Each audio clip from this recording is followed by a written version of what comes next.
The Sports Exchange with Chris Bellard.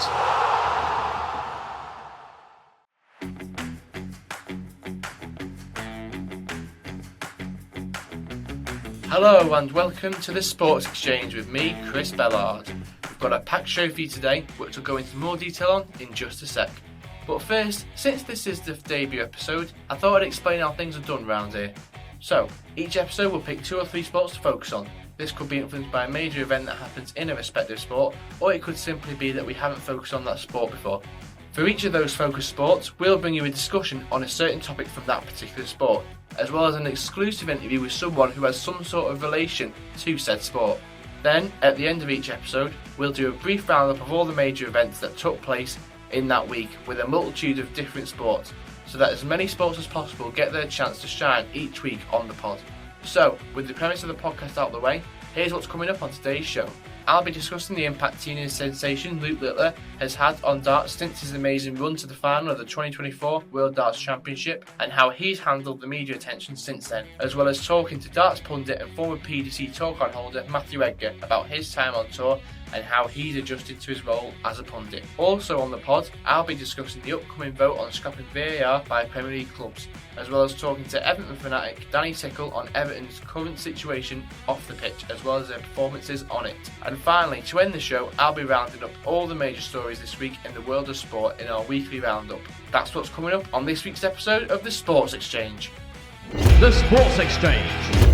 So, let's start off our debut episode by talking about the teenage sensation who has completely changed the darting world. Since reaching the final in his PDC World Championship debut, Luke Littler has put darts back on the map and has gotten it reaching new and unimaginable audiences. His impact has been felt across multiple generations, but particularly by those born after the year 2000, as more and more people under the age of 24 are taking up darts more than ever before because of Luke's run to the final. So, to get a true grasp of how much Luke Littler has impacted people to watch and get involved with darts, I asked the young people of his hometown of Warrington what they think of him and whether he's influenced them to watch darts.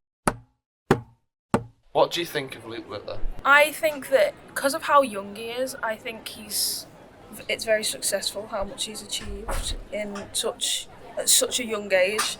I always admire when people can do so much or accomplish so much, like before they're even an adult, really.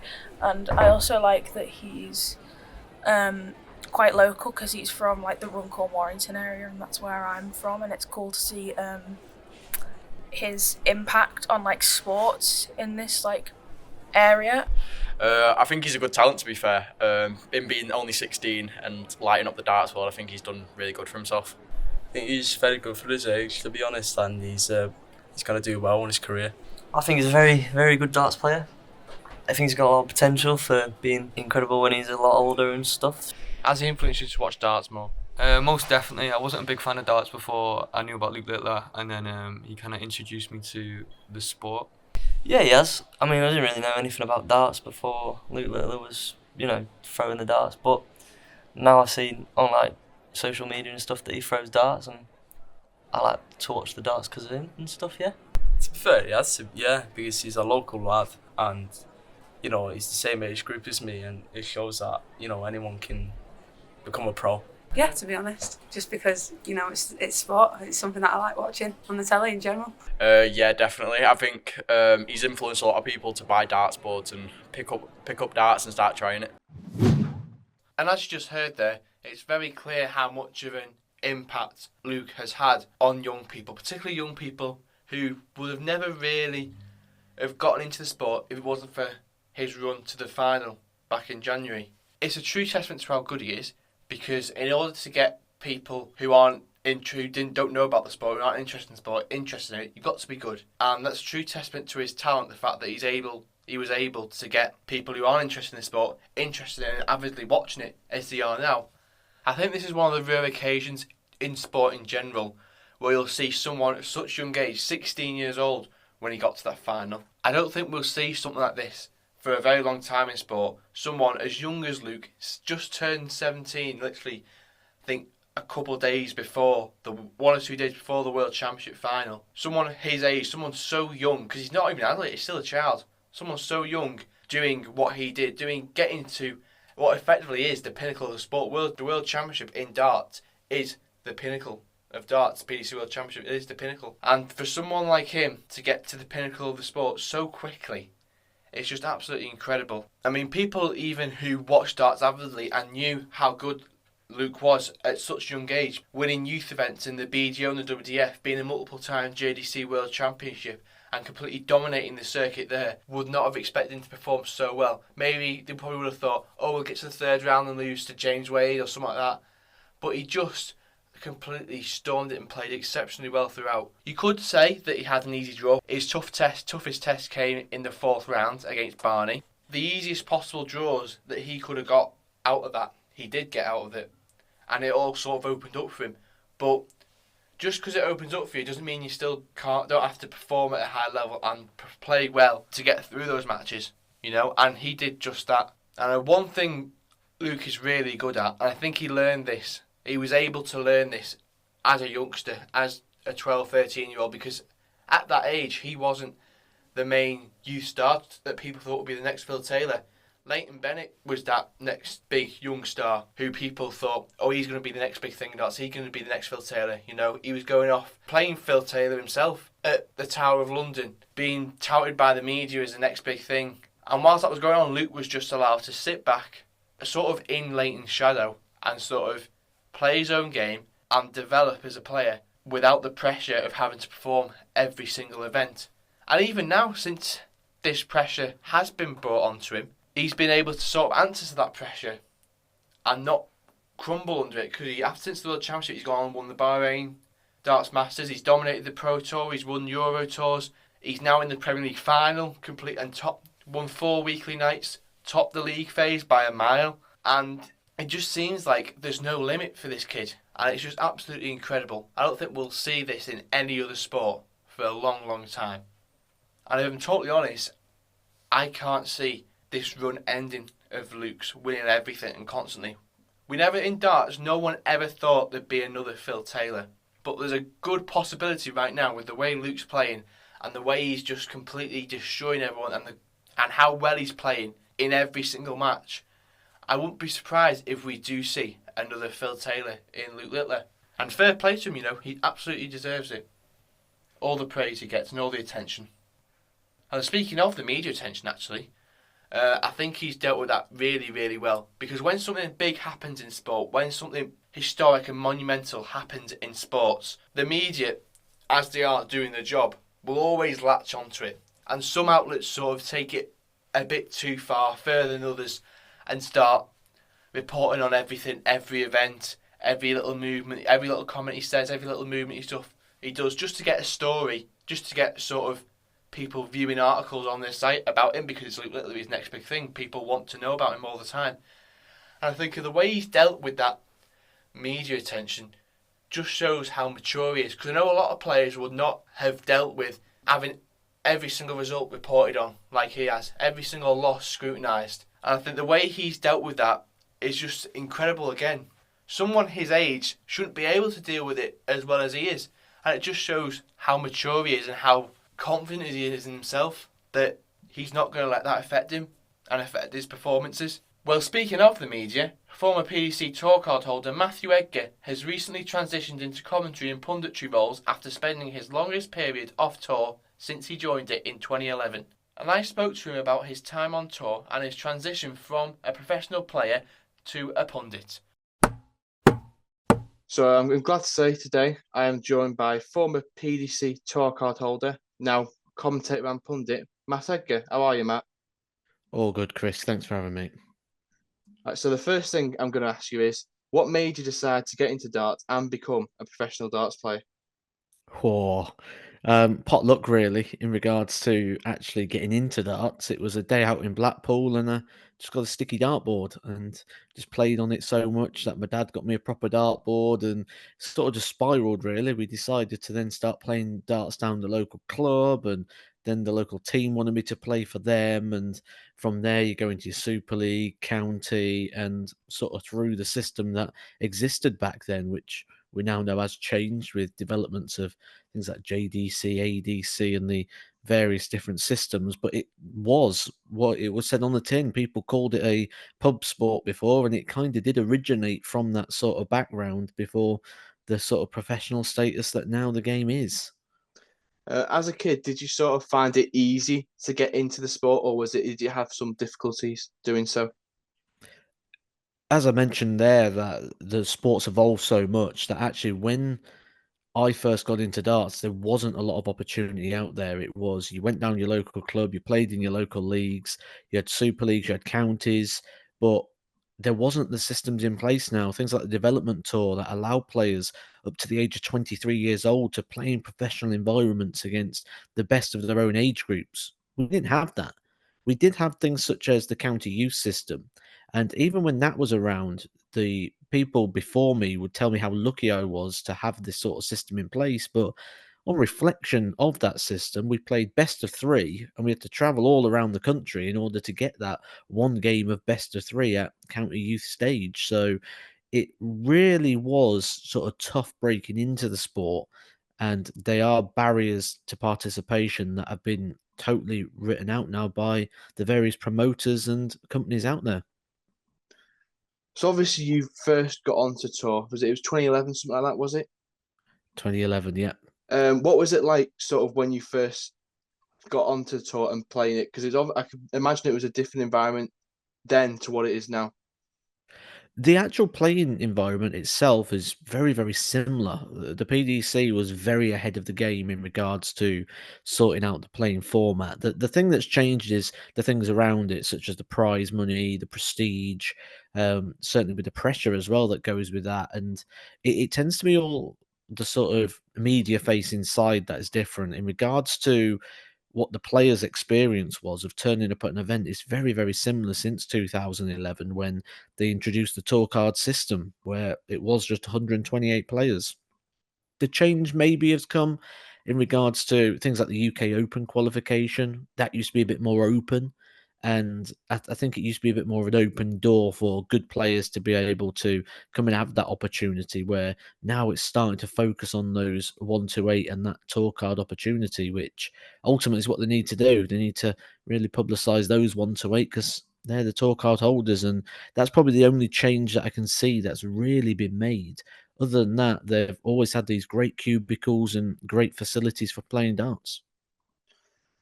So you've been on and off the tour sort of quite a few times, sort of yo-yoed between the Challenge Tour and going back to Q School and being on the tour.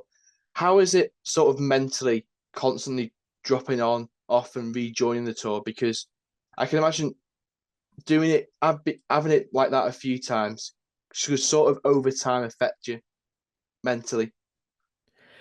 Not so much really, because the way the tour system works, you've got to be in the top 64 in order to keep hold of that tour card. You've got a 2-year grace period in which to do it. So it's a very, very tricky system, really, in regards to staying in that top 64.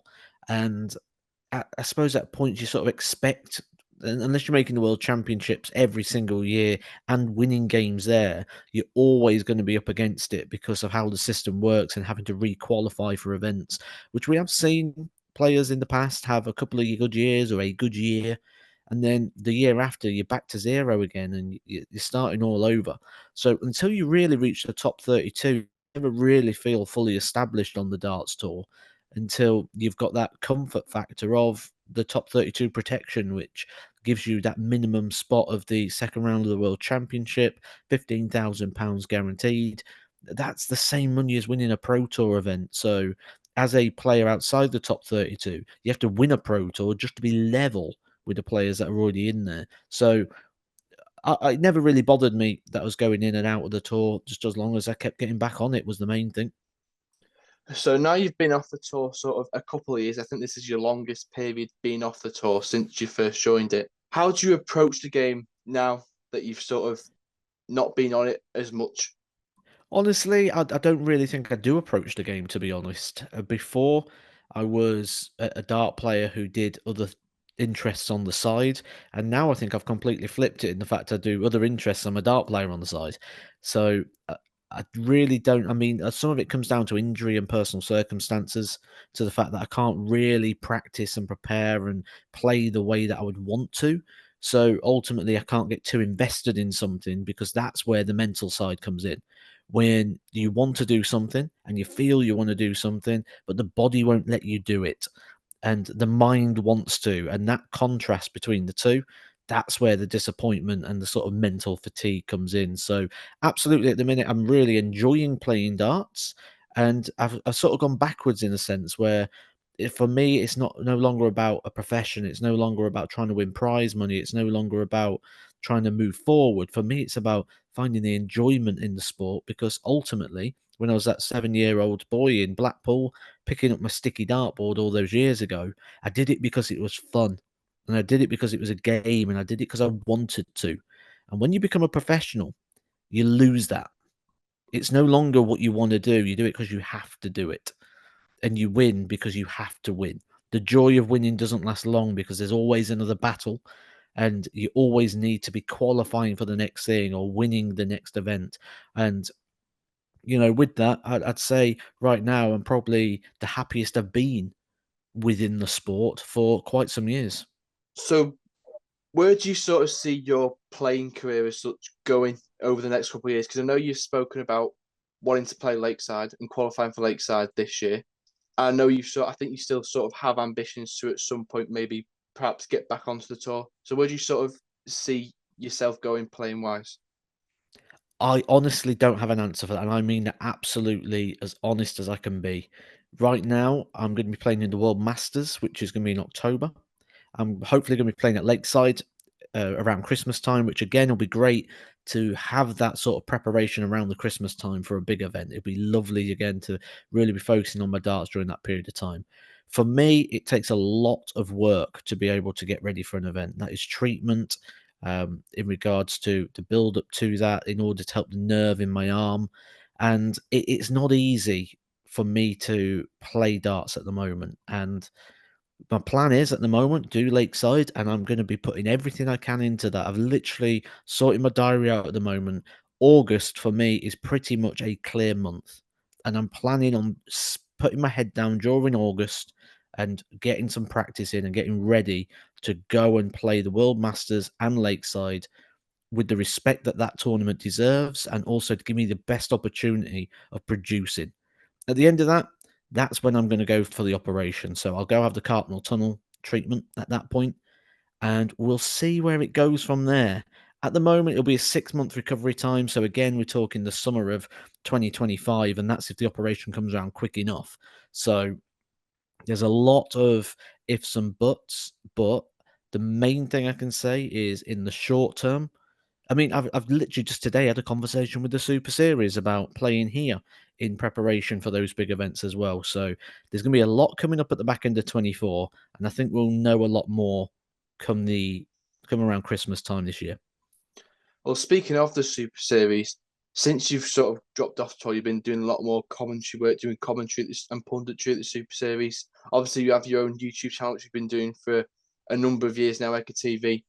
What's it been like switching from a predominantly playing career to now doing a lot more media work and punditry? Because it's two sort of it's similar in terms of putting your knowledge of the game forward, but in terms of actually the aspect of it, it's quite different. I love it. I really do. And I've got some great partners I work with now. So I've worked with the seniors on the World Championship and the match play. I've worked with Sky Sports. I've worked with the PDC recently on Pro Tours, and I'm going to be doing Women's Series and ultimately the Super Series as well. And I absolutely love it.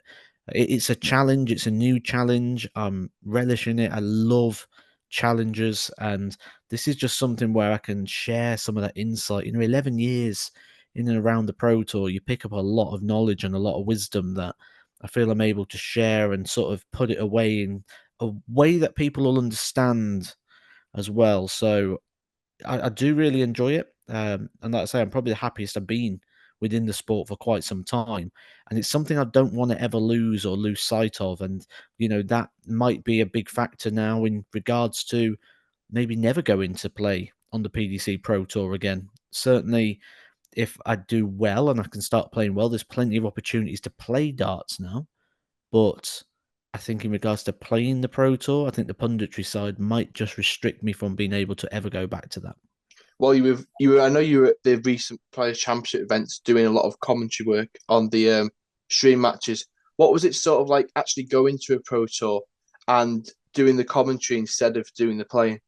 Well, 11 years I've played on the Pro Tour, and this was my 12th season of being involved in professional darts. And it was weird, it was different, but on the same aspect, it was very different in the reaction. Now, I've known all the players, I've known them for years.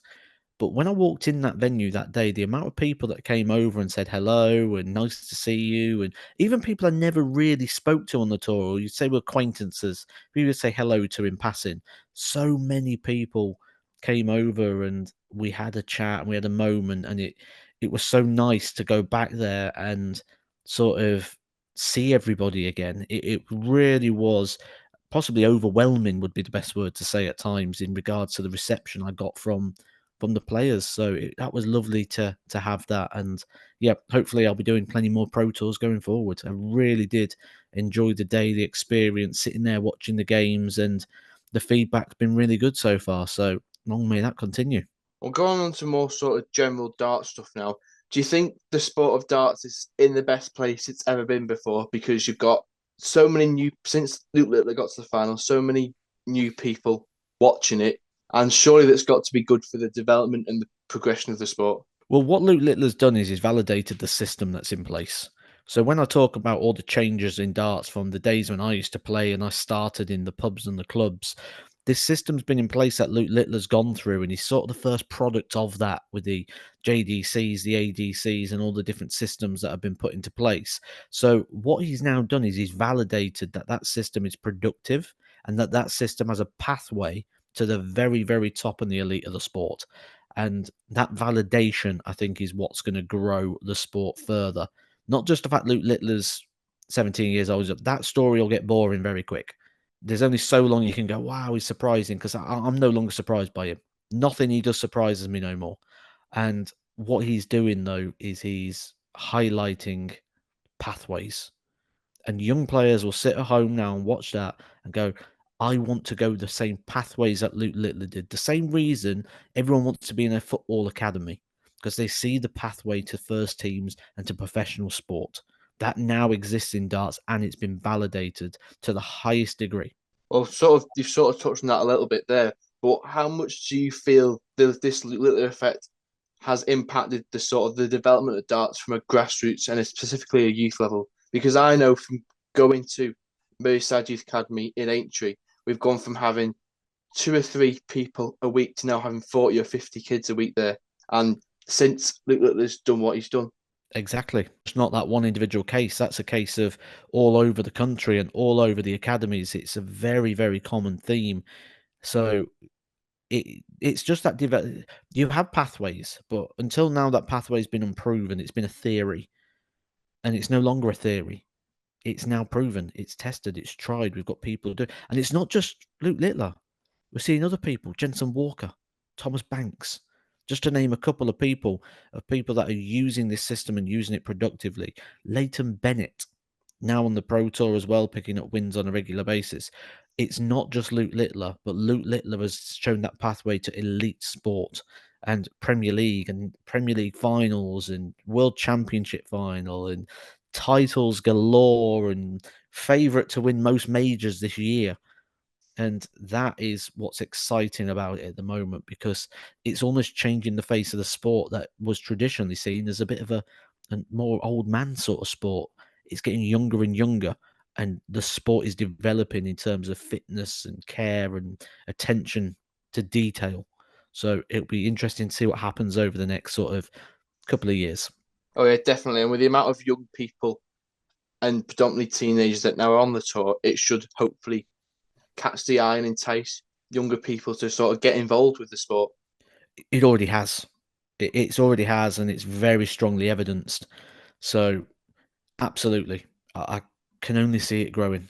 So, more on the young players on tour. Do you think the tour sort of caters now for more younger players and older players? Because it seems like a lot of there seems like there's an event every single week. In some cases now, there are Players Championships on Monday, Tuesday, Euro Tour qualifiers on Wednesday, then Euro Tour Friday to Sunday. Do you think the schedule changes and the Pro Tour sort of becoming more professional with the amount of events that are being put on every single week? Do you think that sort of caters to more young people than it does to the older ones? It caters to the elite, because actually, if you look at some of the lower down players, sometimes they're not playing darts for 6-7 weeks. So the scheduling is tough for the players at the top, but I think it's tough for the players at the bottom for the opposite reason, in regards to maybe there's not enough darts for those. So maybe what we need to see is just a little bit more in regards to the leveling out of the calendar,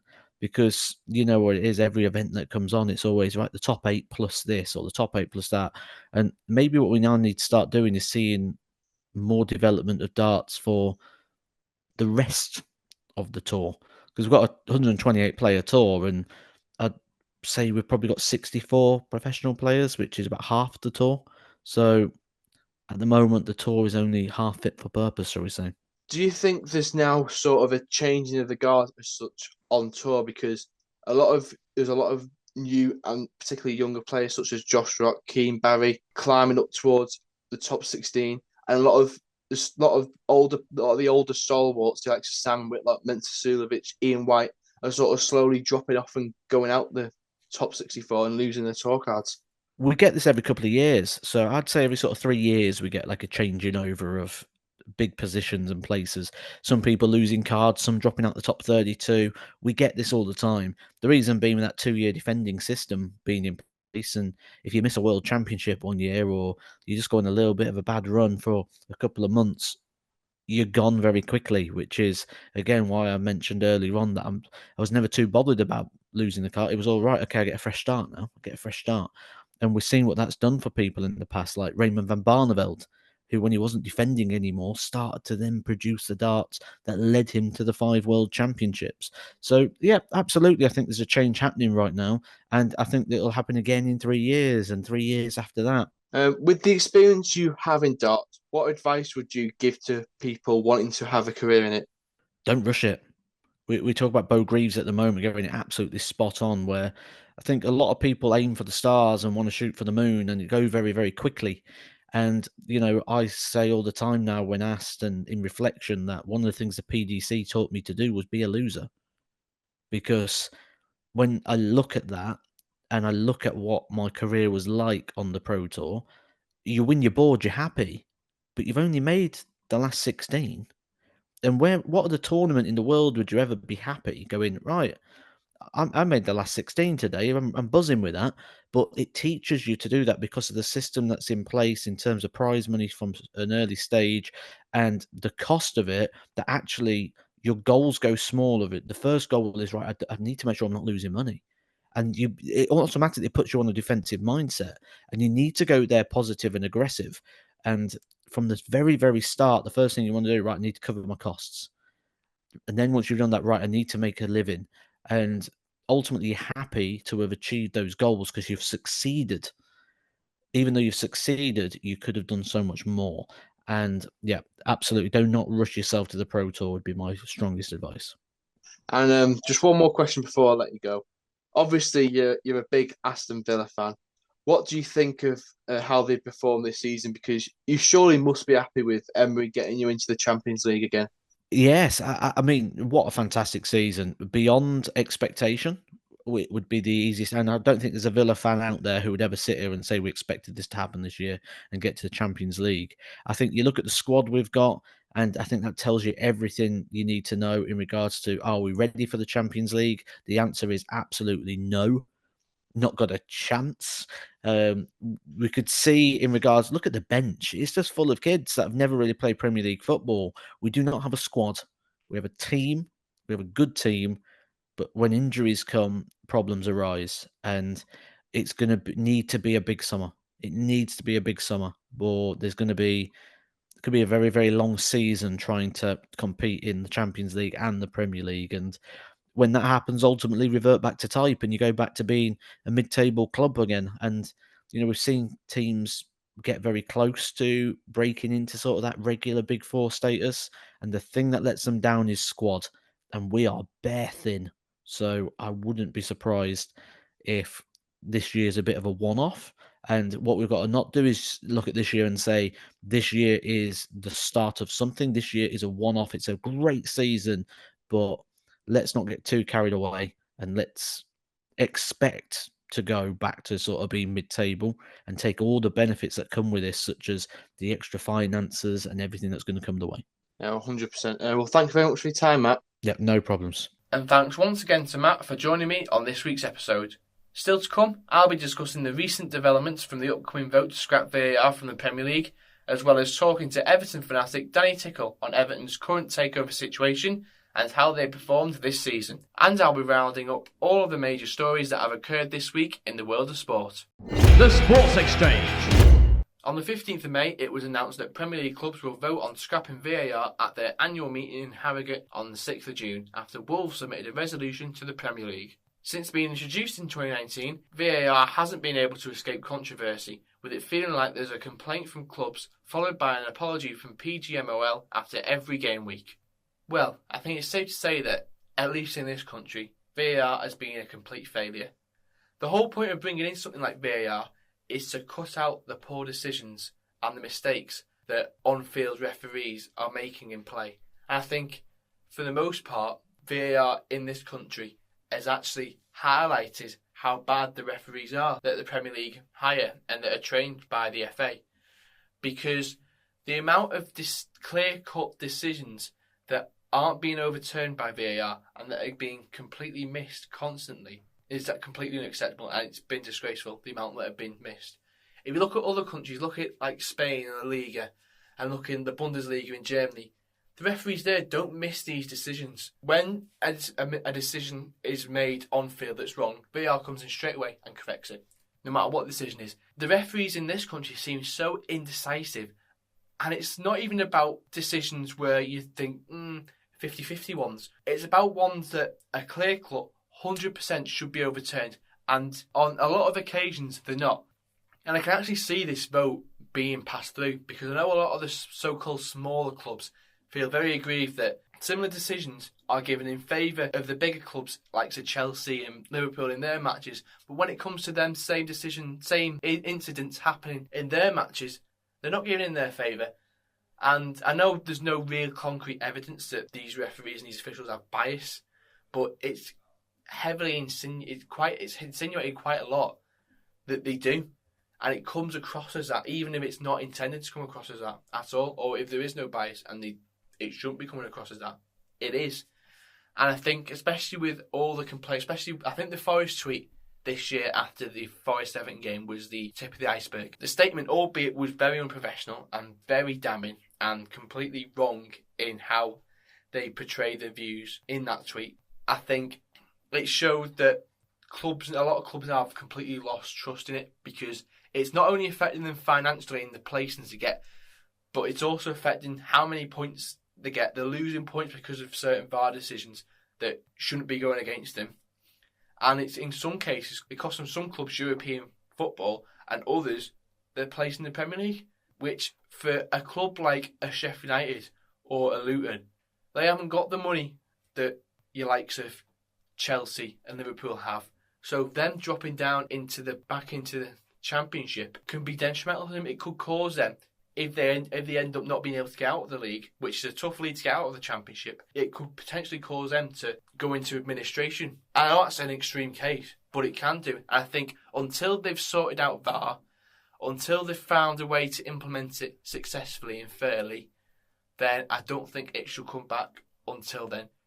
If you look at other sports, look at like rugby league. I think rugby league implements a video-assisted referee the best, because the referee on field and say if it's a try or a no try, and then they go upstairs to the video ref. If it's a clear and obvious error and it's a no try, they overturn it. But if it's a 50-50 decision, then they go based off the decision that the referee gave on the pitch. And I think something like that also gives a lot more power to on-field referees. And I think if you give more power to on-field referees in that sense, it alleviates, in a way, the controversy behind some of the decisions in this league, because it's sort of like, well, the referee's decision is final on the pitch. That's just it, like it used to be before VAR came in. And I think until something similar like that is implemented and is done successfully, I don't think VAR should come back in this country at all, because it's got to a point where it's destroying teams' season. It's affecting them detrimentally now. Not just like maybe the odd point here or two, which doesn't really matter too much. It's affecting them detrimentally to the point where it could cause teams to get relegated and miss out on European football, which is something that can't keep happening. So yeah, that's why I think the majority of these teams, the teams that are going to vote on this, will pass it through, and we won't see VAR maybe not another 2 or 3, 4 years down the line, because the Premier League haven't been able to operate successfully. Well, speaking of a club who certainly feel they don't get any VAR decisions in their favour, Everton have managed to defy these poor decisions against them, as well as a combined 10-point deduction to finish 15th in the table, a whole 14 points ahead of 18th place Luton. However, their issues off the pitch are far from being resolved, as their proposed takeover by 777 has been going on for 8 months, with still no sign of any solution. The latest update comes from Alan Myers, who is a very reliable source when it comes to Everton, and states the following. Everton majority shareholder Farhad Moshiri has extended the agreement with 777 partners to take over the club until the 31st of May. Moshiri had some doubts over the deal, which has taken 8 months so far, but 777 have been given until the end of the month to close the deal.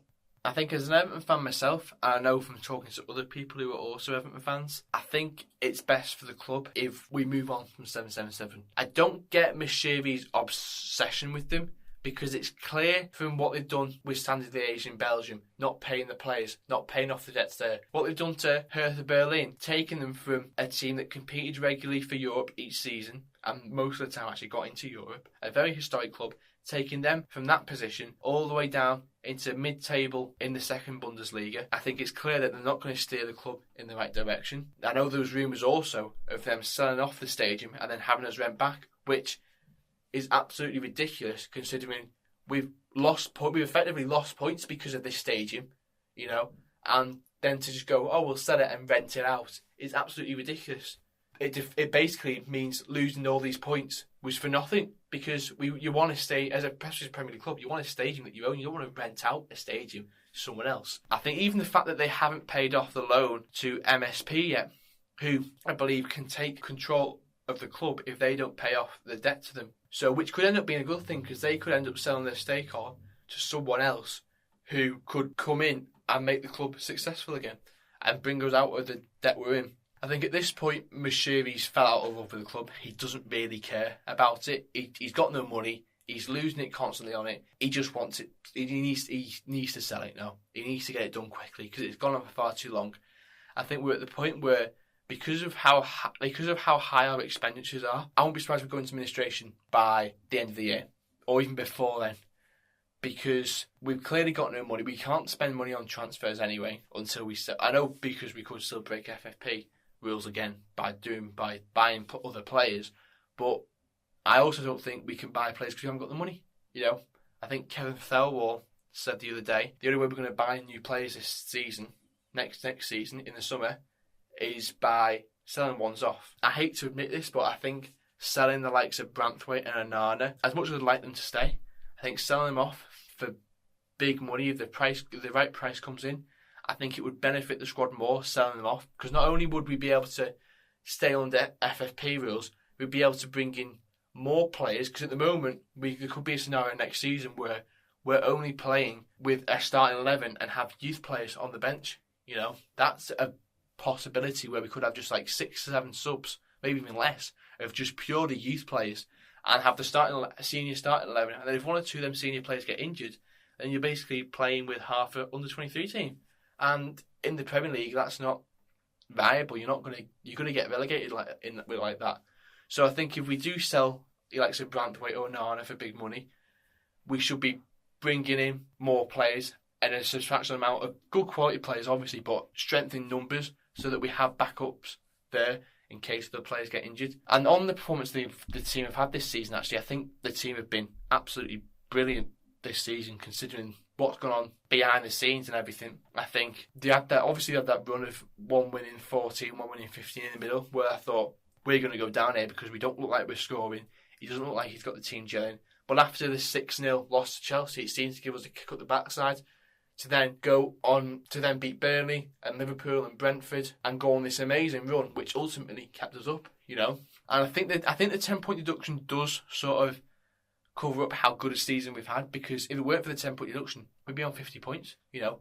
We'd be closing in on the top 10. And yeah, I think if we can keep the bulk of the team in the off season, we should be all right next season, because I think the clubs coming up will be more of a threat. I think Leicester will be a threat again next year. I think Ipswich will also be a threat, although Leicester could have point deductions again because they broke FFP rules. They could start with a point deduction. I think Ipswich will be a better version of Luton. I think because the club's used to being in the top, like they've experienced being in the top flight before, they'll be more savvy about it and know what they need to do to stay up.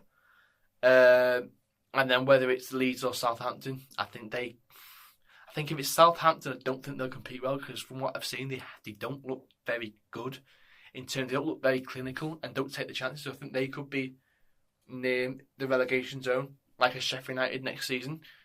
And I know if it's Leeds, they will obviously be challenging because they've still got a really good squad. But yeah, I don't think we'll get away with as much as we did this season, because I think the 3 promoted will be better, I think. But I think if we put a performance in like we did this year, getting results out of games and keep making sure we're still better than your Forest, your Brentford, your Palace, your Fulham even.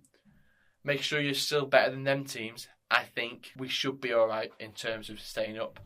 But yeah, back on to the ownership of Moshiri. I think even if it's someone like, I know there's been rumours he could be offloading the club to someone in the Middle East, and I know oil money isn't the best as such, but if it means that our club is stable again, and we can go ahead and look back towards winning trophies and challenging for Europe, I think I wouldn't mind us getting an owner like that, because I think the fans especially deserve it, because we've gone from in the 80s winning tons of trophies to now not winning a trophy since 1995. And considering how historic our club is and our longevity, especially in the Premier League, or in the top division, so to say, the fans deserve better than what they've been producing in recent years. So yeah, hopefully it's all resolved by the start of next season, but I'm not too sure. Hopefully Moshiri can go and sell the club, and not to 777, because they don't look like they've got any money actually. It could just be basically another Moshiri coming in with no one's got any money. So yeah, we just need to sort of sell. Hopefully Moshiri can sell the club sooner rather than later, because we could be in massive trouble if we don't. Well, to discuss Everton's situation in more detail, I spoke to Everton fanatic Danny Tickle before the last day of the season. And I'm glad to say today I'm joined by Everton fanatic Danny Tickle. How are you, Danny? I'm very good. How are you, Chris? Very well myself. So how does it feel to go into the final day without the stress of battling relegation like last year? It's absolutely amazing. For the past 3 years of the club, being so close to relegation every time, this season we've been phenomenal. With everything that's been going on, it has been so good. Just especially with the Liverpool win, that's just topped off the season completely without stress or anything. It's wonderful. Yeah, that Liverpool win, that was special. It was special. That meant a lot to a lot of people. Oh yeah, definitely. Costing the league at Goodison Park. Yeah, it did. Brilliant. So how do you feel the team performed this season? Because as you said, they've had a lot going on in the background. It's been tough mentally for them, especially with them not being able to bring anyone in as such. Oh, it's a tough one, because at the start I feel like the Fulham game, it broke my heart, because throughout that entire game we were dominant. The very first game of the season, I was watching it, I was like, oh, we're back, we're off to a great start, and then the start of the season went downhill. Then obviously we've had the points deduction, everything going on like that, but we've brought it back. Dyche Ball, absolutely wonderful. It's worked so well, and I hope we keep him. Yeah. Do you think? I know a lot of people have actually said that they think Dyche is too boring. Do you sort of agree with that, or do you think that he's doing as good a job as any manager could do in this position? He's doing as good a job as anybody. I feel like he needs to be more boring, personally, because with Dyche's style of managing, it's 4-4-2. That works great with every team that he has, and we've got the players and the players' ability to be able to do that. But obviously, he wants to try new things. Players want to try new things. So I feel like he needs to be more boring, but with the job that he's done this season, I'm quite happy. And do you think the 10-point deduction sort of helped you perform better throughout the year because you got it so early on? And do you think it helped the mentality of the players to sort of go, we've got our backs against the wall, it's sort of us against the world now, we just got to push through? I feel like it was 50-50.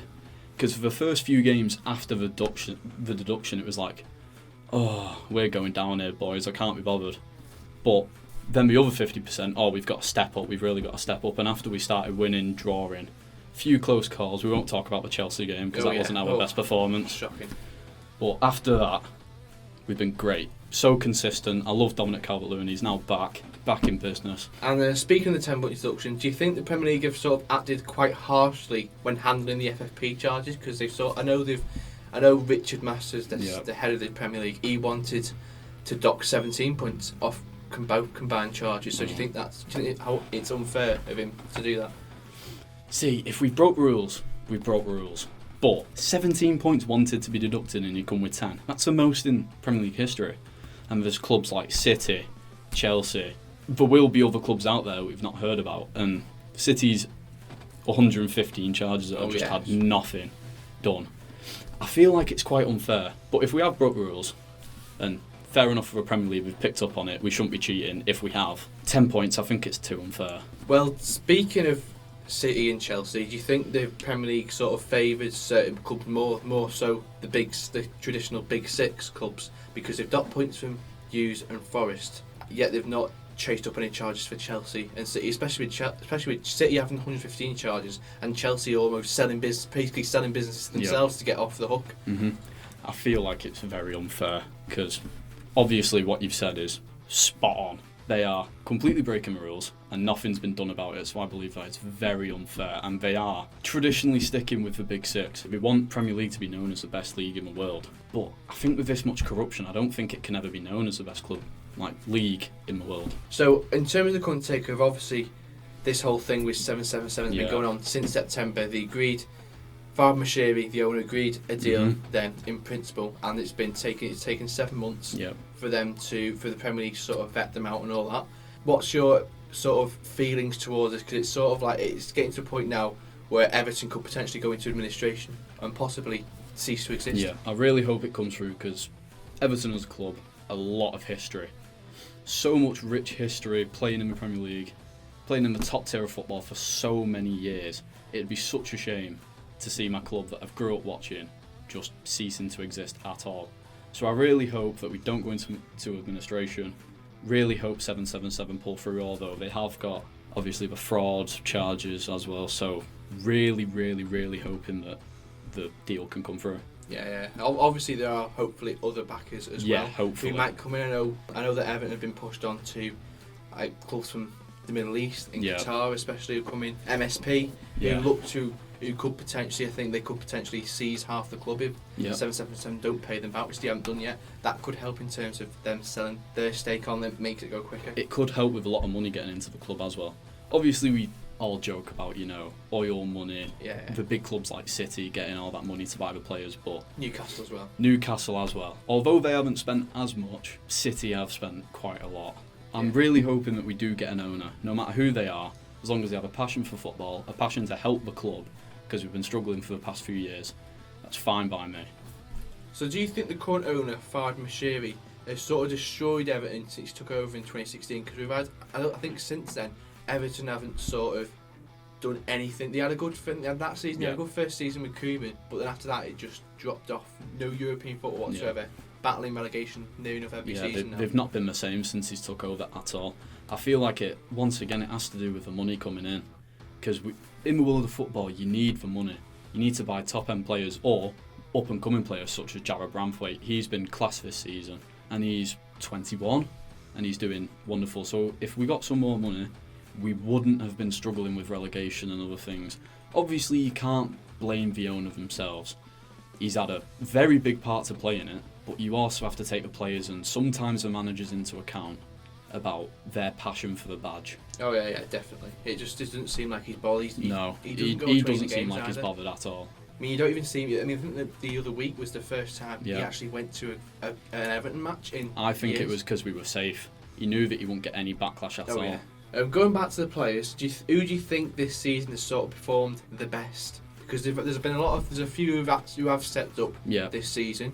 Probably say notably, especially Jared Branthwaite, Yeah, James he's been Tarkowski, who've amazing. been Yeah. really good. The midfield, Decore and Idrissa Yeah. Gueye have been pretty solid. Personally, I'm going to have to go with Jared Branthwaite. He has been the shining star this season, especially working with Tarkowski. That partnership has been absolutely amazing. There's obviously been some inconsistencies, but everybody makes mistakes. He's only a young player. But for them to have the second most clean sheets out of a defending pair, it's just great to see a young lad like that just playing football.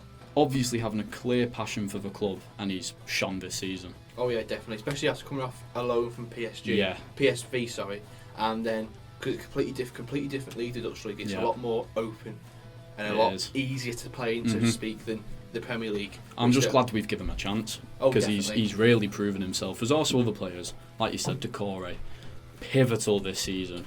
It's Oh, just yeah. ability on the ball. You can't really compare him to the likes of De Bruyne a few years ago or anything like that, but he has been great for Everton this season. He just He's seems led to he just create seems to do chances. everything. Yeah, creates chances, does all of that. So, which player would you say has been the most underwhelming, so to speak, this season? Because there's been, I know they've all stepped up with the Yeah. points deduction, they've all had to perform, but there's been a few times where you've looked at someone and they've sort of thought they should be doing better in their position. I'm going to have to go with Dominic Calvert-Lewin. It hurts me to say it because he was my favourite player when I was growing up. Just seeing him on the ball when he was younger, it was wonderful, but the series of injuries and everything that's been going on with him, I'm at 24 or 25 something game, like that, stint without a goal. It's just a shame to see his confidence drop, but I'm glad he's got a goal back. He's got 4 goals now? I think it's like 5. I think it's 4 or got 5 5, goals. yeah. Yeah. He's got them back in quite a few games, so I'm glad to see he's hopefully getting his form back, but he has been quite underwhelming this season. Yeah, there's not been much hope with the strike, especially No. Beto, who hasn't really done too much. No. He just seems it's sort of like a master in disguise. Yeah. Where it's like a con man, where he looks like he's doing a lot. He looks like he's there pressing, Yep. putting in the hard work up front. But when it comes to actually scoring and finishing He's got goals, nothing. he's done nothing. Personally, I think Beto's not a striker.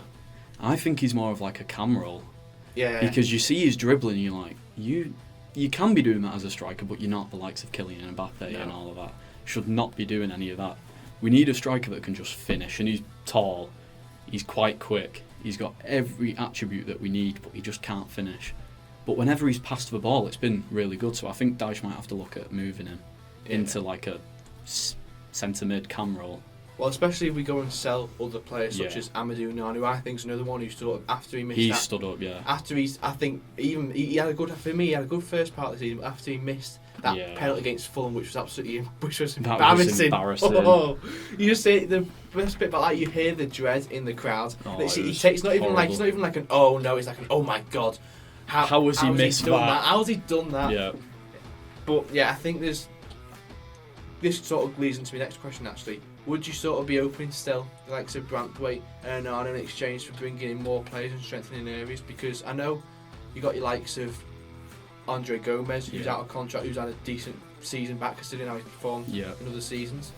I think there's a few. I think Ben Godfrey's also out of contract, maybe. So would you be willing to sell those players in terms of bringing more strength in numbers? Because you'll get to a point where you're going to have 7 players, about 7 or 6 youngsters on the bench, and you're basically just going to have your starting 11. If what a couple injuries, you're going to start plummeting down the table. Yeah. See, I would be opening to sell them, but obviously in my heart I don't want to get rid of them because they are the glue of the team. Obviously Onana in the first half of the season, outstanding. And after the penalty, it seems like he dropped his confidence a bit. And obviously there's rumours going around about Branthwaite and Onana going to United. I wouldn't want them to go, but like you say, we can bring in more players. James Rodriguez, there's been something on Instagram floating about where he said last dance. I would absolutely love him to come back personally. I don't know how you feel about that. Oh yeah, I think it would be decent to see it. Wages would be a massive problem obviously, Yeah. but it would be decent for him to come back as such. Yeah, it would be. And there's also, Varane has left United as a free agent. So if he wants to have another strong season in the Premier League, because obviously United didn't play him that much, Yeah. we can try and get him, but I don't think He he'd seems cut. like he's going to go back to France. Yeah, maybe, and that's have like a... that's the main thing that I think is going to happen. But I wouldn't want to sell Branthwaite just out of my heart. I want him to have 2 more seasons to develop at Everton, so we could either get more money off him or he becomes like Coleman, a one-man club. Oh yeah. I love Coleman. He's another one I hope they sign Yeah. on as well, because I want him to go into a coaching role after he stopped, because he's just got that experience similar and he's to a how blue Baines through did and when he through. retired. Yeah. Yeah, Baines, he's what a player. Oh, I know. It's too good to reminisce back then when we actually had. When we actually had a chance. Even then, when we weren't even performing that well. Yeah. You know, we still looked like we enjoyed playing football, so it was still at least I'd take anything from 8th now or something like that. Yeah. Well, one last question: do you think Everton will get as much leeway as they have done this year in terms of having a poor run? Because it was 1 in 14, 1 in 15, near towards the second half, middle of the second half of the season. Yeah. Do you think with the teams coming up, with it being Leicester, Ipswich, and then Leeds, either Leeds, Southampton, or West Brom, do you think with them teams coming up, do you think we'll get as much leeway next year? Well, obviously Leicester's always been a threat to us, especially last season with Leeds and Leicester claiming that we've been cheating, so they want us to go down and them to come Even back though up. Leeds don't have much of a claim because they finished 19th. Exactly, they had no chance, even with Sam Allardyce coming in. Oh, He was supposed to be the man that saved them, but obviously didn't. I mean, they might still not go up now, they might still lose to Southampton or West Brom. Exactly. But Ipswich, I'm not too worried about. They've been great in the Championship this season. They seem like a Luton. Yeah, it's a different level. We've seen it with Luton struggle, obviously not against us, but with other clubs they've struggled quite a lot, and with the likes of City, Chelsea, all of that, especially with them coming into fruition, I don't think they'll do very well. So I feel like Leicester's the only threat, and I have a feeling that Forest might go down next season. Yeah. So I feel like it'll be either Leeds or West Brom, Ipswich, and Forest that go down. So I feel like we're quite safe. I hope that we don't finish 16th again or 15th. I hope we can go somewhere near the top 10 if we can rebuild some of our club. But yeah, it's a lot of it's dependent on this takeover, Yeah. what happens in the off season, so to speak.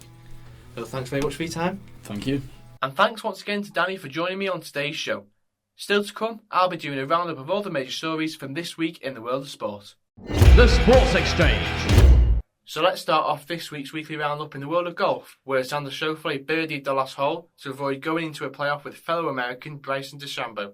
Schauffele broke the course record on the first day, where he shot a round of 62 to break the previous record of 63. This was then equalled by Irishman Shane Lowry just a day later, who narrowly missed a birdie putt on the 18th to set a new record of 61. However, the event was marred by the death of John Mills, who was working security at the event after he was struck by a shuttle bus, and the arrest of world number 1, Scotty Scheffler, after he misunderstood the new traffic situation at the event following the death of Mills. In tennis, Alexander Zverev is the form man going into the French Open, as he prevented an all-Chilean final between Alejandro Talibo and Nicolas Jarry by defeating the pair in the semi-final and final respectively to lift the men's Italian Open title. And on the women's side, Iga Swiatek continued her dominance of the women's game as she comprehensively defeated her two main French Open rivals, Coco Gauff and Aryna Sabalenka, to take the crown in Rome. And speaking of the French Open, qualifying for the second major of the year got underway on Monday in Roland Garros, where 2018 and 2019 men's finalist Dominic Thiem, who for some bizarre reason wasn't given a wildcard to the main draw, got through his first match 2-1, despite losing the first set to Italian Franco Adjumeno. Rugby League now, and both the men's and women's Challenge Cup finals are set, as on the men's side, the Wigan Warriors thrashed Hull KR 38 points to 6 in Doncaster to set up a final at Wembley with the Warrington Wolves, who similarly destroyed the Huddersfield Giants 46 points to 10 in St Helens. And on the women's side, the final is going to be between St Helens and the Leeds Rhinos, as Saints battered York Valkyrie 32 points to 2 in Doncaster, and Leeds defeated the Wigan Warriors 34 points to 20 in St Helens in what ended up being a much closer affair. Both finals are to be contested at Wembley on Saturday the 8th of June, with the 1895 Cup final also taking place on that day, with this year's final being contested by Wakefield Trinity and the Sheffield Eagles. In cycling, Slovenian Tadej Pogačar extended his lead at the top of the Giro d'Italia overall standings to 6 minutes and 41 seconds over British rider Geraint Thomas as he romped home to victory to take stage 15. And with only 6 stages left, it's almost a certainty that Pogačar will win the first Grand Tour of the year. And finally, a bit of happy news which will certainly please our Welsh listeners from the world of table tennis, as teenager Anna Hersey became the first Welsh player to ever qualify for the Olympic Games in table tennis, as she came through a tough European qualifier last weekend to book her ticket on the train to Paris. She's also the first British player to qualify for the Games in table tennis, although that's highly likely to change once England's Liam Pitchford gets his spot through the world rankings. So a nice wholesome one to end off there, and obviously congratulations to Anna for qualifying for her first Olympic Games. And if there's a sport or topic that we didn't discuss on today's show that you think we should have, then please let us know either through our email, which is thesportsexchange@gmail.com, or through our various social media platforms, which are @thesportsexchange24 on X, @thesportsexchange_24 on Instagram, and just simply The Sports Exchange on Facebook. So that's it for the debut episode of The Sports Exchange. Be sure to join us next Thursday, where we'll be discussing all the latest major stories in the world of sport and exclusively interviewing the people that surround them. Bye for now.